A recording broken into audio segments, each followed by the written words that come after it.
Como bem sabemos, toda a nossa vida cristã baseia-se na fé. É por meio da fé que somos salvos. Nós somos justificados pela fé.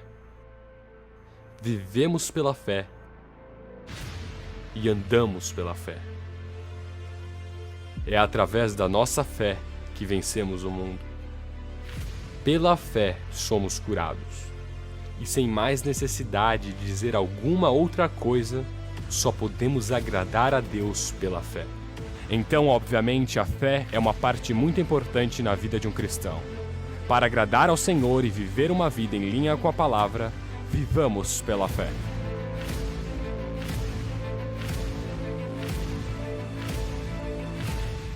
Fundamentos da fé. Queridos irmãos, a palavra de Deus nos dá os fundamentos necessários para que possamos viver a vida cristã. Não há nada mais precioso do que a palavra de Deus. Ela é instrumento de Deus para nos abençoar. Para alguns, ela é como se fosse uma bússola no meio das nossas lutas, nos dando a direção, apontando o norte da nossa existência. Para outros, a palavra de Deus é como se fosse uma fita métrica para realmente medir as intenções do nosso coração. Para outros, ela é como o nível que nivela todas as coisas, o prumo que deixa as coisas no seu lugar certo. Mas para nós, acima de todas as coisas, a Bíblia é a palavra de Deus.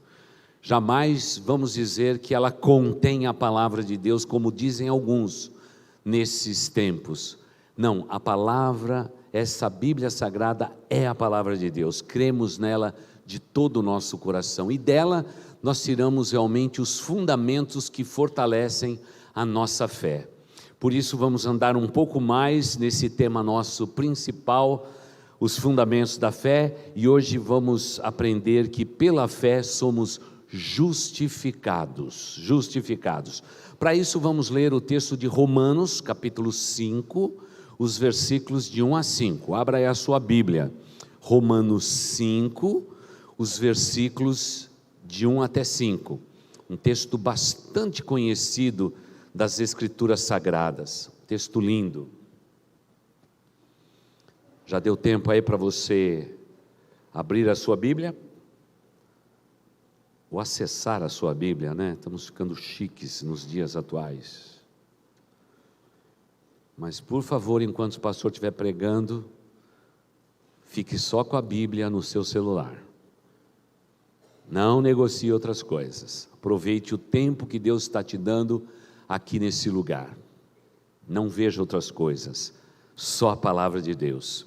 Romanos capítulo 5, os versículos de 1 a 5, como os irmãos tão bem conhecem esse texto, nos diz assim: tendo sido, pois, justificados pela fé, temos paz com Deus por nosso Senhor Jesus Cristo, por meio de quem obtivemos acesso pela fé a esta graça na qual agora estamos firmes e nos gloriamos na esperança da glória de Deus. Não só isso, mas também nos gloriamos nas tribulações, porque sabemos que a tribulação produz perseverança, e a perseverança, um caráter aprovado, e o caráter aprovado, esperança. E a esperança não nos decepciona, porque Deus derramou do seu amor em nossos corações por meio do Espírito Santo que Ele nos concedeu.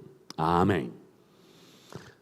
Como é gostoso saber que fomos um dia justificados pela fé e agora temos paz com Deus. Ou seja, o texto bíblico ele é muito simples de ser entendido.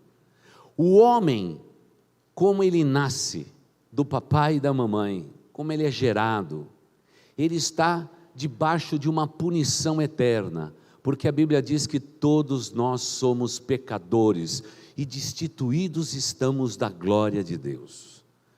Então estamos em rebelião, nós estamos sempre voltados contra os princípios de Deus, aquilo que chamamos da nossa natureza, a inclinação da nossa natureza é contra os princípios da palavra de Deus, até que um dia pela fé possamos ouvir desta palavra e mudar a nossa maneira de pensar.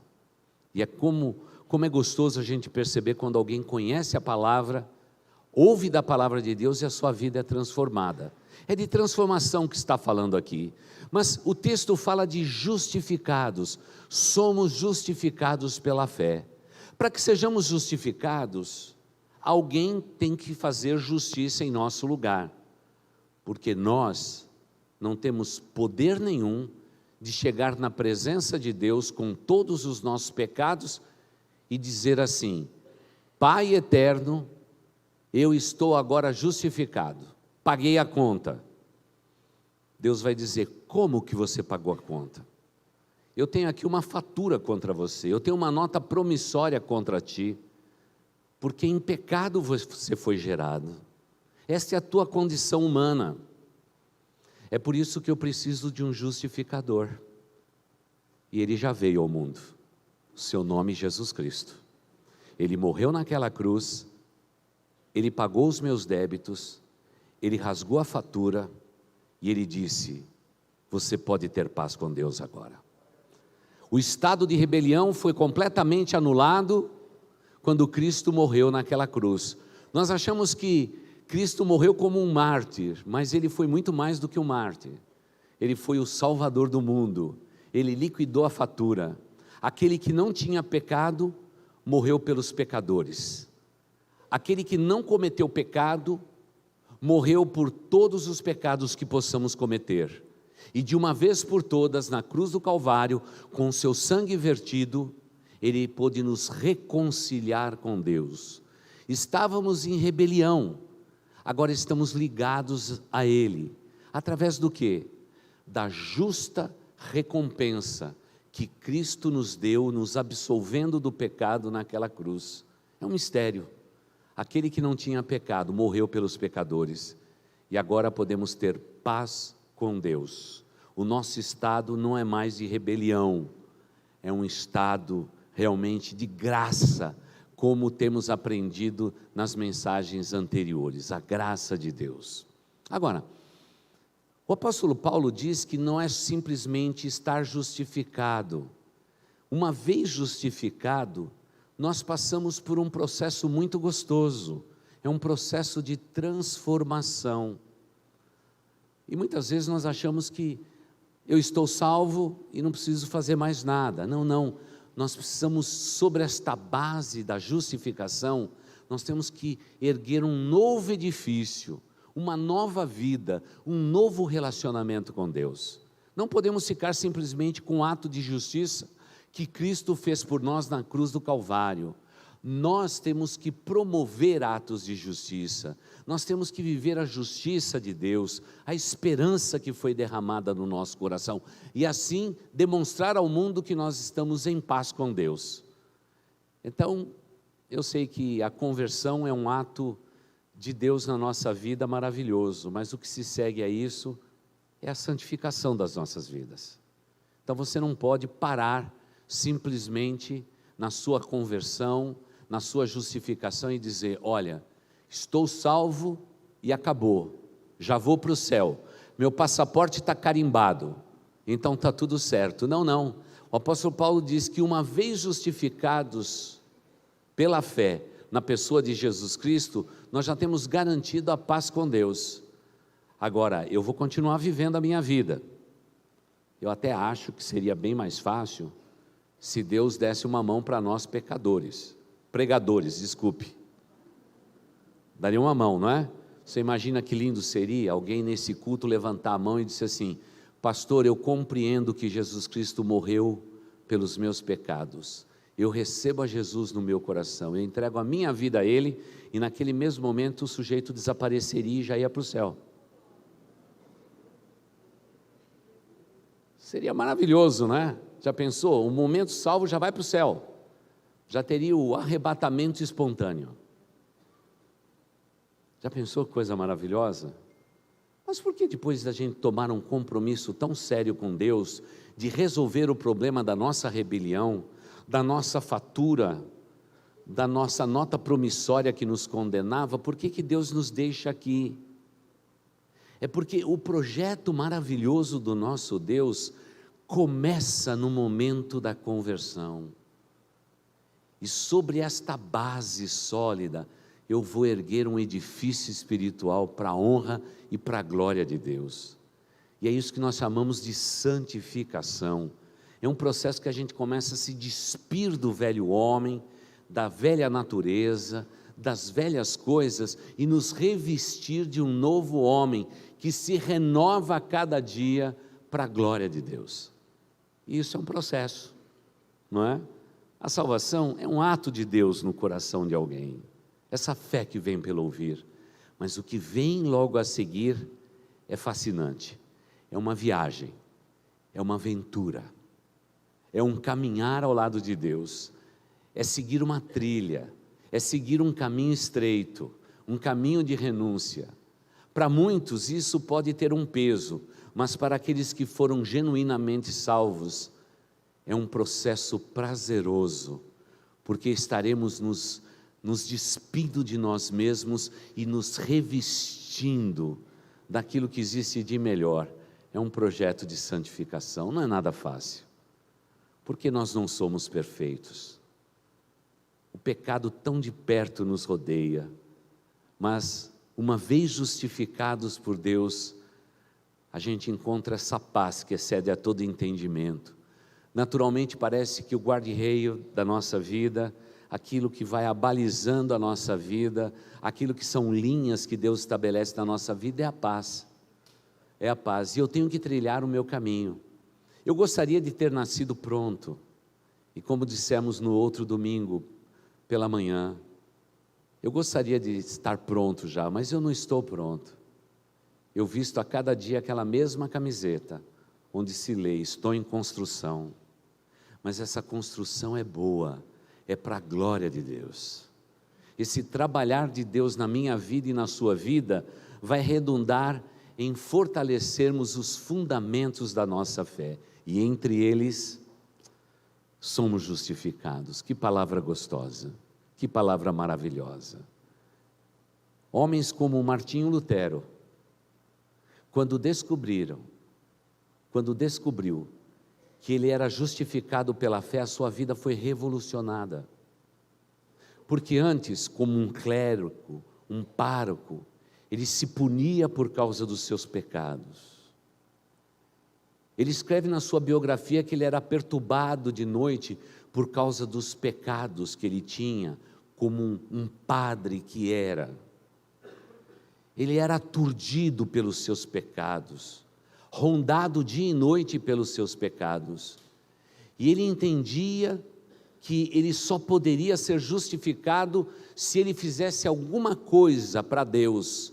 Por isso ele se penitenciava, pagava promessas, ele fazia tudo o que o ritual da sua igreja mandava, mas mesmo assim, teimosamente, o peso do pecado dominava a sua vida, engolia, sufocava a sua vida, até que um dia, lendo esse texto de Romanos, ele descobriu que é pela fé que nós somos justificados, que não é por obra nenhuma, não é por pagar promessa, que aquilo que Cristo fez na cruz do Calvário, de uma vez por todas, resolveu todo o problema do pecado. A sua vida foi transformada instantaneamente.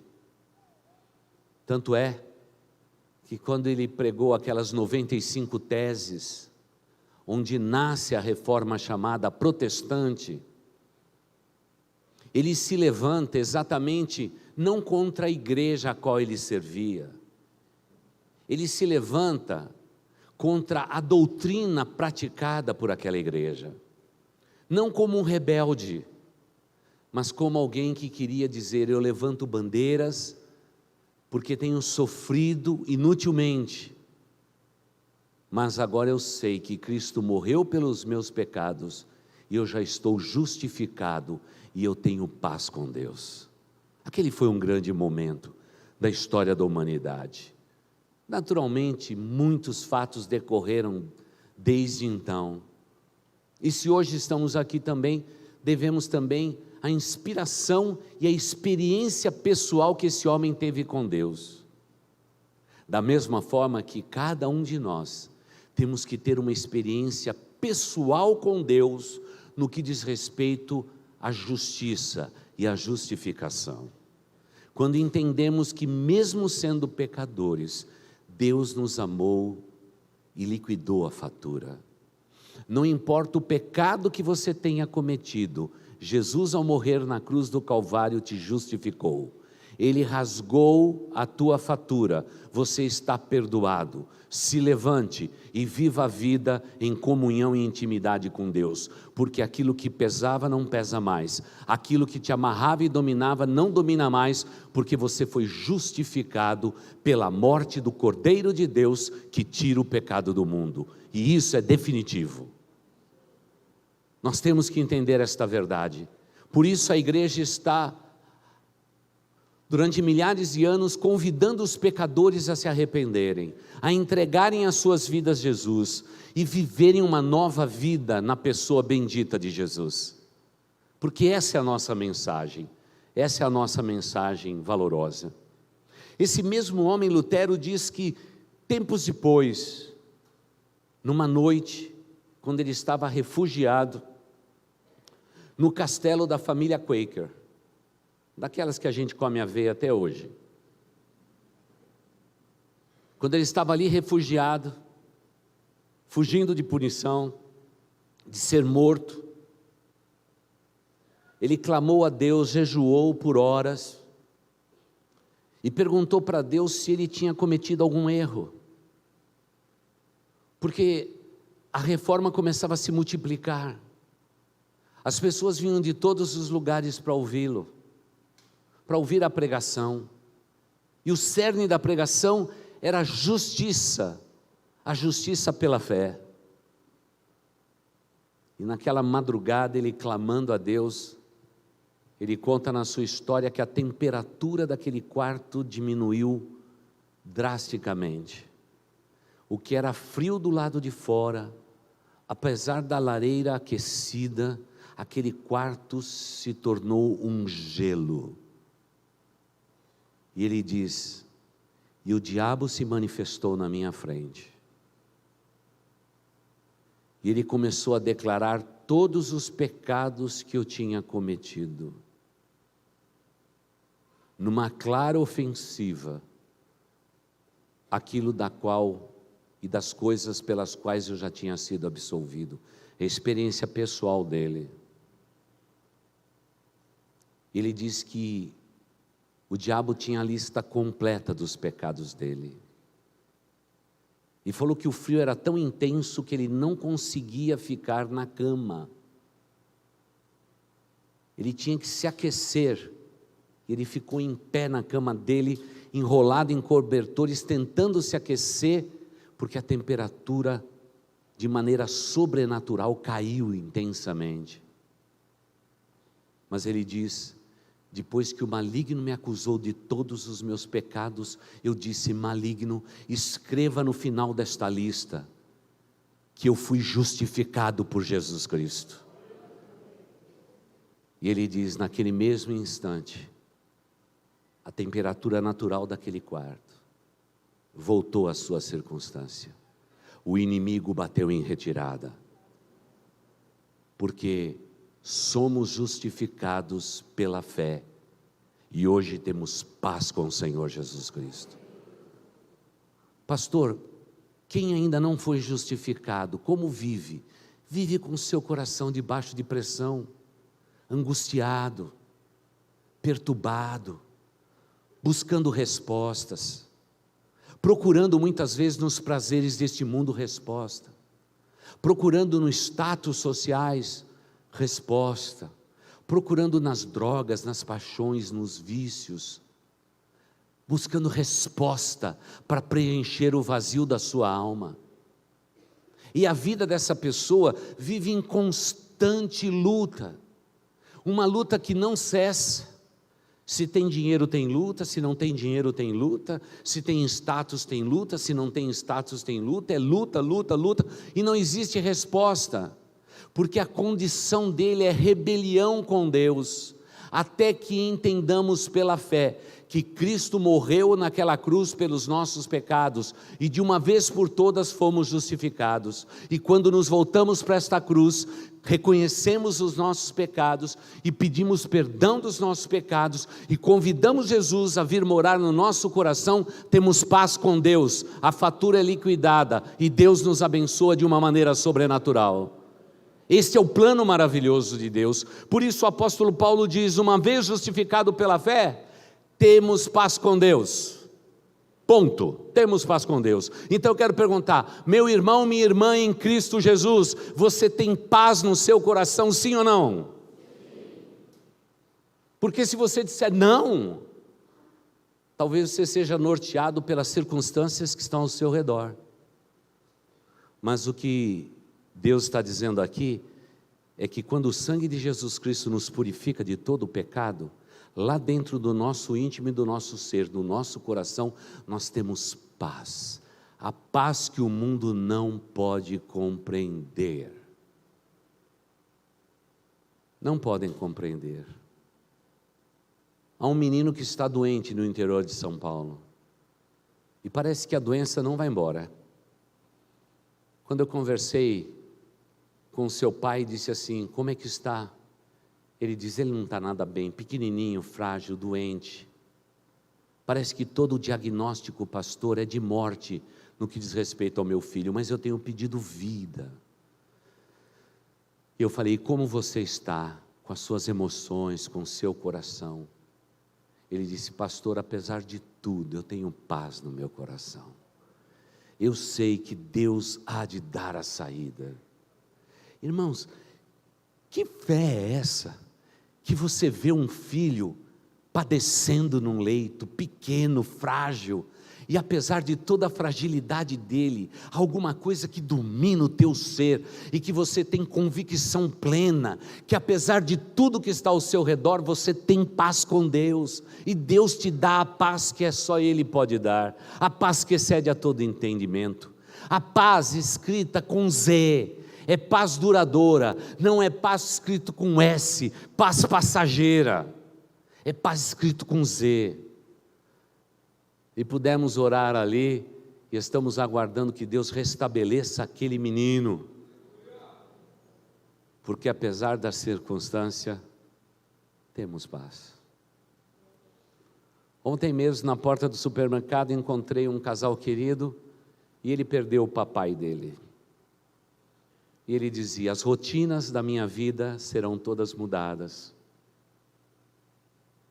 Tudo aquilo que eu fazia pelo meu papai, a cada dia agora ficou tudo mudado. Ele foi embora, pastor. Mas sabe, olhando para os olhinhos daquele russinho, com aqueles olhos claros, ele está aqui, está me vendo.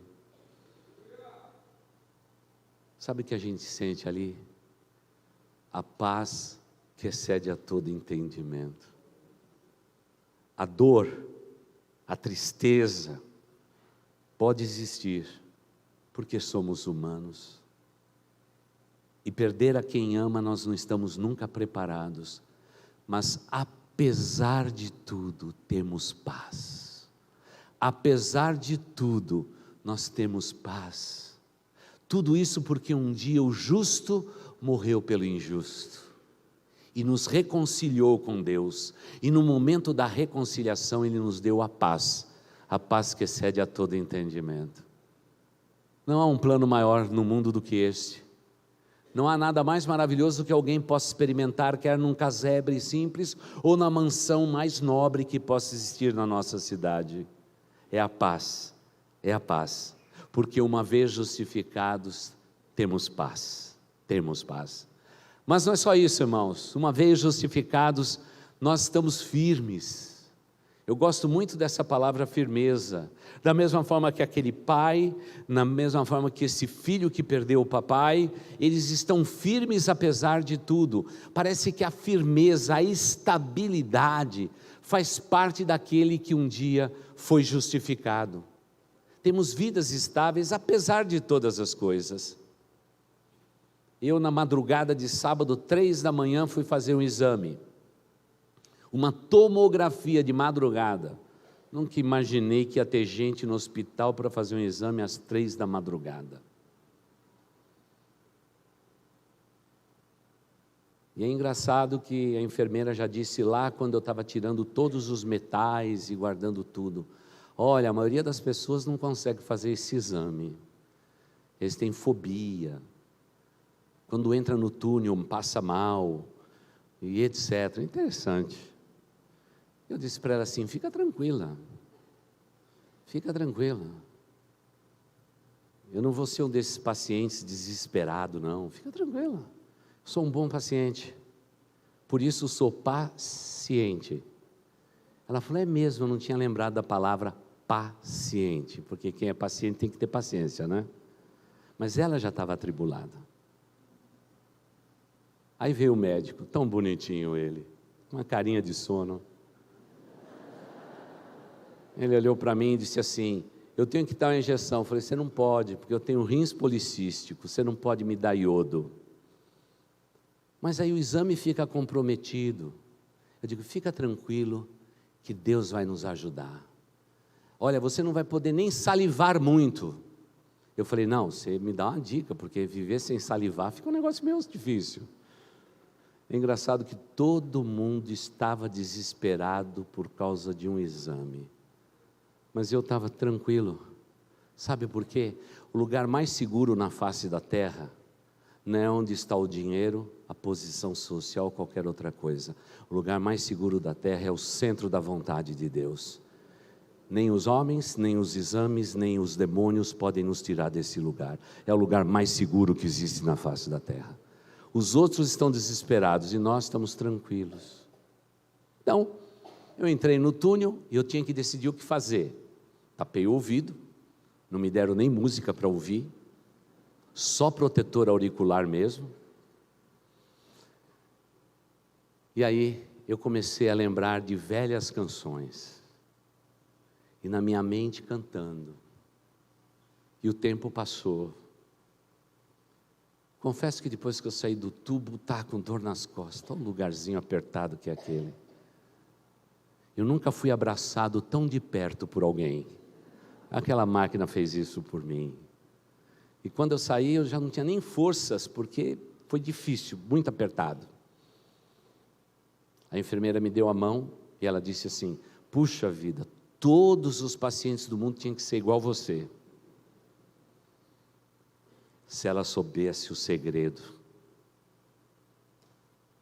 se ela fizesse esse teste, esse exame, quando eu não conhecesse o príncipe da paz, aquele que me justificou, eu estaria perplexo, desesperado, mas nada disso mais importa para mim, porque eu sou do meu amado, e ele é meu, a sua bandeira sobre mim é o amor, e isso muda todas as coisas, muda a perspectiva de vida. Por isso a gente tem que estar firme. Então eu quero perguntar para você se você é uma pessoa firme, porque hoje a gente diz assim: e aí, irmão, como é que está? Como está? É que nem um prego na areia, nem geleia, sei lá o que esse povo. Meus irmãos, quando a gente diz assim: você está firme? Eu estou firme, pastor, estou firme na rocha, porque quando eu não conhecia Cristo Jesus, a minha base era a areia das emoções humanas, mas a partir do momento que eu encontrei a Cristo, eu coloquei os meus pés sobre a rocha, eu estou firmado em Cristo Jesus, eu estou firme. Pastor, às vezes as coisas me fazem mole, mas eu estou firme, pastor, porque é isso que nos diz o texto. Uma vez justificados, estamos agora firmes nessa fé, firmes, resolutos nessa convicção. E não somente isso, uma vez justificados pela fé, nós somos provados. A provação faz parte da nossa vida. Isso é um elemento, é um fundamento da fé. Passar por prova. Você está passando por prova agora? Sim ou não? Então você que disse sim, diz assim: glória a Deus, faz favor. Glória a Deus, irmãos. Irmãos, quando um crente não é provado, tome cuidado, porque provavelmente ele não é convertido. Porque a palavra de Deus nos diz que quando nós somos justificados, O inferno se levanta contra nós, para nos demover do lugar mais seguro que existe na face da terra, o centro da vontade de Deus. Eu tinha um professor no seminário que dizia duas coisas: aceitar a Cristo Jesus é ganhar o céu e perseguição. É a luta da vida. Todos nós somos pressionados, somos provados. Agora, o que o texto está nos sugerindo quando Paulo diz que devemos estar firmes e nos gloriarmos também até nas tribulações, como diz o texto? Parece que o cristão, ele vê a luta chegando, ele sorri para a luta e diz assim: Senhor, seja feita a tua vontade. Porque provação na vida de alguém que foi justificado, sabe o que faz? Cria músculos, irmãos. A gente fica mais forte. Fica mais forte. É como se fosse um exercício. Quando eu passo por lutas e provações, eu ganho músculos. Eu aprendo. Eu cresço. Eu não fico parado naquele mesmo nível. Mas muitos de nós, quando a provação vem, a gente fica desesperado. Tem gente que não está sendo provado, mas já está dizendo: e se não der certo, pastor? E se tudo isso der errado? Você conhece alguém assim? Sabe, quando tudo está dando certo, já está dizendo assim: olha, está dando tudo muito certo, daqui a pouco vai dar errado alguma coisa. Está dando muito certo, vai dar errado alguma coisa daqui a pouco, não é? Porque parece que a nossa natureza, ela é pessimista por natureza mesmo, aquilo que está dentro de nós, a gente não consegue mudar isso. Mas o apóstolo Paulo dizendo assim: quem é justificado passa por provação, ou seja, um cristão já tem que colocar na previsão da sua existência lutas e provas, mas fique tranquilo, nenhuma luta, nenhuma prova vai ser maior do que o seu Deus. E no meio das tuas lutas e das tuas provas, Ele continua no controle de todas as coisas.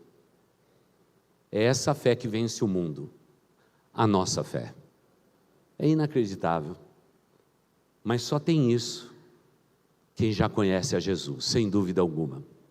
Mas não somente isso, diz o apóstolo Paulo: uma vez justificados pela fé, nós somos forjados no meio da nossa provação, e Deus vai nos moldando. Às vezes alguém diz assim para mim: pastor, eu estou passando por uma luta muito grande. Eu digo assim, ele nem diz a luta, ele quer informar para o pastor qual é a luta, para pedir oração e tudo. Eu digo assim, antes de mais nada, daqui um ano, o que você vai me contar agora não vai fazer a menor diferença na sua vida. Deus vai usar para a glória dele. Aí a pessoa diz assim: puxa, pastor, eu não tinha pensado nisso. Eu falei: então fala qual é a sua luta. Pastor, eu nem vou falar. Porque se não vai fazer diferença, por que eu estou me preocupando? Eu falei: você tem que aprender com essa luta que você está passando. Sempre quando passamos por luta, temos que perguntar: eu estou nessa situação porque eu e as minhas decisões me levaram a isto? Isso é um cristão verdadeiro. Foram as minhas decisões pobres que me trouxeram até essa dívida, por exemplo? Será que foram as circunstâncias da vida que pregaram uma peça em mim, de repente um revés da vida me colocou numa condição difícil? Pode ser. Às vezes eu também entendo que é o próprio Satanás e o inferno se levantando contra a gente. E todo cristão tem que saber quando isso acontece. Qual que é a fonte da nossa luta e da nossa provação? A maioria das vezes são as nossas decisões pobres que nos levam onde estamos. A maioria das vezes. Mas eu sei também que às vezes são os revésios, os acidentes e as circunstâncias da vida. Por outra vez, eu até sinto na vida de muitos irmãos, membros da nossa igreja, que é um levante do diabo contra aquela família, aquelas vidas.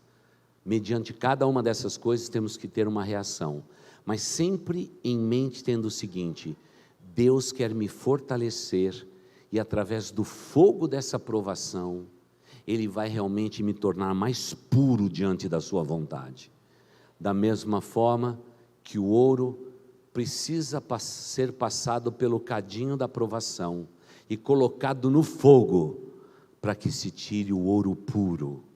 Deus muitas vezes nos permite lutas para tirar de nós o ouro puro da nossa existência, porque somos justificados, porque no meio das nossas lutas Deus forja a nossa têmpera, a maneira de nós sermos.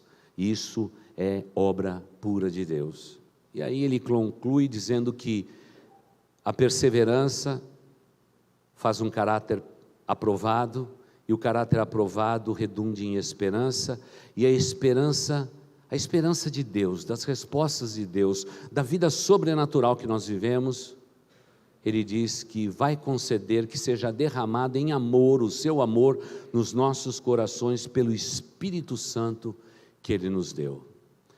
Uma vez justificado pela fé, o propósito de Deus é nos encher ainda mais com seu Espírito Santo. A doutrina do Espírito Santo, ela é proporcional à maneira com que somos provados. Quando lemos o Novo Testamento, quanto mais provada era a igreja de Cristo, mais o Espírito Santo usava aquela turma. É inacreditável. Mas é claro, tem muitas doutrinas hoje que têm até medo do Espírito Santo de Deus, não é? Tem gente, às vezes, sentada aqui nas cadeiras da nossa igreja que tem medo do Espírito Santo de Deus. Nós não podemos ter medo do Espírito Santo de Deus. Temos que dizer ao Espírito Santo de Deus: trabalhe em nós e faça a obra que o Senhor quiser. Porque, querida igreja, o Espírito Santo de Deus é sim a terceira pessoa da Trindade, mas não é Deus de terceira categoria. Ele é tão Deus quanto Deus Pai, quanto Deus Filho. Ele é Deus. Não devemos ter resistência no nosso coração ao toque, ao falar do Espírito Santo de Deus ao nosso coração e à nossa vida. Temos que ser sensíveis à sua voz. Por isso um dia fomos justificados, para que o Espírito Santo de Deus domine os nossos corações. E precisamos ser cheios do Espírito Santo de Deus, porque, irmãos, está cheio de crente que, por não ser cheio do Espírito Santo, faz um monte de besteira. Faz um monte de besteira na sua vida. Crê em Cristo Jesus, foi até justificado, mas não é uma pessoa sensível à voz do Espírito Santo de Deus. Porque, irmãos, quando somos sensíveis ao Espírito Santo de Deus, ninguém precisa fazer de um culto como esse um auditório, onde que alguém precisa ser animado. Não precisamos. Não precisamos dizer para a pessoa cantar. Não precisamos pedir para a pessoa sentir o Espírito Santo de Deus. Ela já está sentindo o Espírito Santo de Deus. Nós não precisamos animar auditórios. O Espírito Santo é que nos envolve. É Ele que passeia por esses corredores e faz a obra que Ele deseja fazer. E agindo esse Espírito, ninguém pode impedir. Nunca será por força, nem por violência, mas será sempre pelo Espírito Santo de Deus. O Espírito Santo de Deus é o nosso companheiro da jornada. Ele não está do lado de fora da nossa vida, Ele habita em nós. Desde o dia que fomos justificados, a Bíblia diz que fomos selados com o Espírito Santo da promessa. E Ele é Deus Emanuel, é Deus conosco. Não é Deus fora de nós, é Deus em nós. É o Espírito Santo de Deus. E como nós precisamos entender esta vida espiritual, essa vida sobrenatural. Porque somente nesse momento é que nós vamos interpretar a vida. Caso contrário, a gente vai viver humanamente falando. Vamos tomar decisões humanas, às vezes acertadas, às vezes erradas. Mas quando somos guiados pelo Espírito Santo de Deus, tudo dá certo. Tudo que colocamos a mão para fazer, Deus abençoa. Porque Ele sabe que aquilo que nos move é o Espírito Santo de Deus.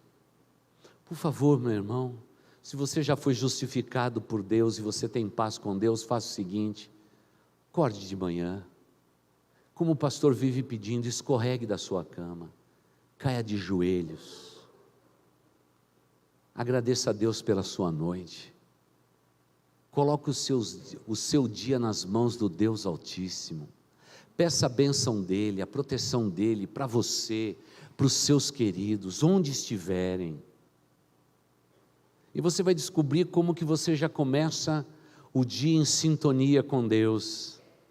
Cada palavra, cada canção, cada coisa que você tiver, cada conversa que você viver naquele dia, terá um outro sentido, um sentido espiritual. O grande problema é que a gente acorda já preocupado com o dia, preocupado com coisas.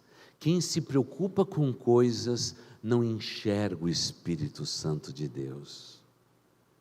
Se preocupe com a tua justiça e a justificação que você recebeu de Deus, da vida que você precisa viver, e os seus dias serão completamente diferentes. Sabe o que vai acontecer com você? As pessoas vão te chamar de pessoa sábia, vai dizer: puxa vida, você sempre tem uma palavra de sabedoria para a minha vida, você é uma pessoa diferente, a paz que eu sinto no seu coração é envolvente. Tudo isso vai acontecer com você, porque você está em fina sintonia com o Espírito Santo de Deus. Agora, não existe uma coisa mais desconecta do mundo, é de um crente salvo que não vive uma vida cheia do Espírito Santo de Deus. É uma desproporção, é um descompasso, irmãos, é um descompasso. E por isso que esse povo, às vezes, que louva a Deus com os seus lábios, o coração dele está longe de Deus. Por quê? O Espírito Santo não é um moderador do coração dele e dela. Como precisamos ter uma vida espiritual com Deus? A vida que temos é humana, eu entendo, mas ela tem que ser sobrenatural, ela tem que ser baseada no Espírito Santo de Deus. Ah, se os crentes olhassem para o espelho e dissessem, olhando para o espelho: Espírito Santo de Deus, obrigado por tudo que o Senhor tem feito por mim. Continue a falar ao meu coração. Até a baixa autoestima no espelho já ficaria mais alta. Porque se você se acha feio, gordo, gorda, desproporcional, cara feia, pé de galinha para todo lado, já quando você olha para o espelho, tudo depõe contra você. Mas se você viver uma vida espiritual, você logo vai perceber que existe algo além da aparência. É o Espírito Santo de Deus que nos foi dado, é Ele quem nos fortalece, é Ele que nos abençoa, é Ele que dirige a nossa vida. É diferente, é diferente. E eu quero concluir dizendo que no tempo de seminário, eu e a Marta tínhamos uma amiga, o nome dela é Sara. Ela deve ser uma bênção até hoje. Eu nunca me esqueço da Sara. Aquela menina passava por nós e dizia: irmãozinho querido, irmãozinho amado, que Deus seja com você, deixa eu te dar um abraço em nome do Senhor Jesus Cristo. Irmão, se eu não fosse crente, eu aceitava Jesus na hora. Ela não recebia um sustento da igreja dela, porque a igreja não acreditava na vocação dela. Mas, no entanto, eu nunca vi a Sara reclamando de um dinheiro e de um recurso que faltava. Ela sempre alegre, sempre feliz. E ela sempre dizia: eu deixei os demônios e corri para os braços de Deus. E a vida que eu tenho agora com Deus é a vida mais maravilhosa. As lutas são grandes, mas maior é o meu Deus. Maior é o meu Deus. Em 4 anos nunca vi ela chateada, deprimida, angustiada. Porque Deus cuidou daquela menina durante os 4 anos de seminário. Nada lhe faltou. E o sonho da vida dela era voltar para a sua terra. E a semelhança do endemoniado gadareno, ela queria anunciar as grandezas de Deus testemunhando daquele Jesus que a tirou das trevas e colocou na sua maravilhosa luz. Aquela menina sempre foi uma inspiração. Nunca tiro ela da minha mente, porque eu nunca encontrei alguém tão pleno, tão cheio do Espírito Santo como ela. Ela não vivia pelo Espírito no mundo da lua, ela vivia nesse mundo. Ela amava como Jesus Cristo amava, ela socorria como Cristo socorria, ela vivia como Cristo vivia. Por quê? Porque o coração dela era voltado para Deus. Você já disse nesta manhã, bom dia Espírito Santo de Deus? Você já o saudou? Porque muitas vezes o Espírito Santo de Deus está dentro de você e batendo e dizendo assim: ô meu irmãozinho, eu habito dentro de você. Só que você trancou todos os compartimentos do teu coração, e a chave está na tua mão. Você de vez em quando diz para mim: Espírito Santo de Deus, enche a minha vida em canções. Mas como eu posso encher teu coração se a chave está na tua mão e você não se permite que eu tome conta da sua vida? Eu não vim na tua vida para ser um Deus parcial na tua existência. Eu vim na tua vida para ser o Deus total. Eu não vim para encher a sua mente de conhecimento. Eu vim para encher o teu ser da minha presença. Porque onde há a presença de Deus, há poder e autoridade. É a marca. É a marca. Por isso, meu irmão, entregue todas as chaves do teu coração ao Espírito Santo de Deus. E diga: Espírito Santo de Deus, toma conta da minha vida. Que não seja mais eu, mas que seja o Senhor através de mim. Aí as nossas atitudes serão diferentes. Haverá mais oração na nossa vida. Haverá mais intercessão. Cada pessoa será mais interessante para você. Um irmão querido, um visitante agora conhecido e saudado, todos eles serão interessantes, porque o Espírito Santo de Deus é quem nos move. Por favor, Igreja de Jesus, não coloque o Espírito Santo na rabeira dos seus raciocínios. Coloque o Espírito Santo para dirigir a tua vida, para dominar o teu negócio, a tua vocação, o teu chamado. Porque o Espírito Santo não precisa ser acordado, ele está presente, ele não dorme, mas ele quer nos envolver. Por isso, o apóstolo Paulo, inspirado como foi pelo Espírito de Deus, ele diz: e a esperança não nos decepciona, porque Deus derramou o seu amor em nossos corações, por meio do Espírito Santo que Ele nos concedeu. Irmãos, esta frase, ela é poderosa demais. Viaje comigo no final dessa mensagem. Lá no Antigo Testamento, lá naquele período escuro, obscuro da face da terra, o Espírito Santo esporadicamente habitava no coração deste ou daquele, enquanto que a massa que cria em Deus e obedecia os mandamentos, não eram possuídos pelo Espírito Santo de Deus.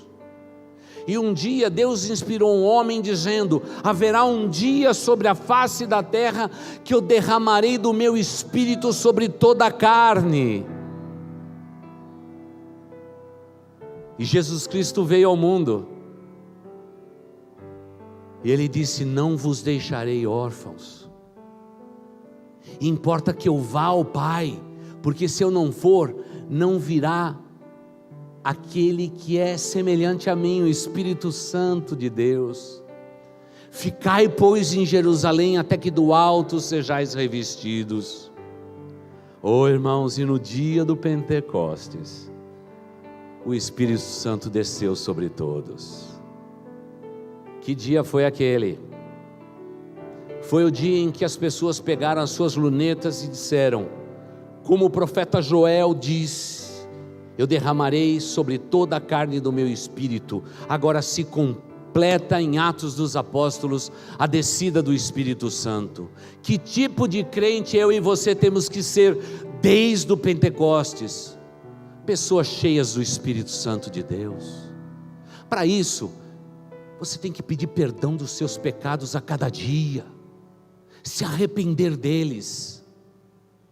Você tem que ter uma capacidade rápida de pedir perdão dos seus pecados, para que o Espírito Santo de Deus habite abundantemente no seu coração. Você tem que ler a palavra de Deus todos os dias, para ser cheio do Espírito Santo do Senhor. Você tem que cercar a tua vida de ambiência, de louvores, porque tudo isso traduz a presença doce do Espírito Santo de Deus. E hoje com a internet a gente pode ser tão edificado com a mensagem de milhares de pregadores que pregam a palavra de Deus. Que coisa maravilhosa, irmãos, que privilégio nós temos na nossa geração. Mas não, a gente fica assistindo o Datena. Já disse, ele é um bom comunicador, senão não teria a audiência que tem. Mas eu não preciso do Datena, eu preciso do Paráclito de Deus, o Espírito Santo de Deus sobre a minha vida. Eu preciso viver nesse mundo, preciso estar atualizado de tudo, porque fé em Cristo Jesus não é abstração desse mundo.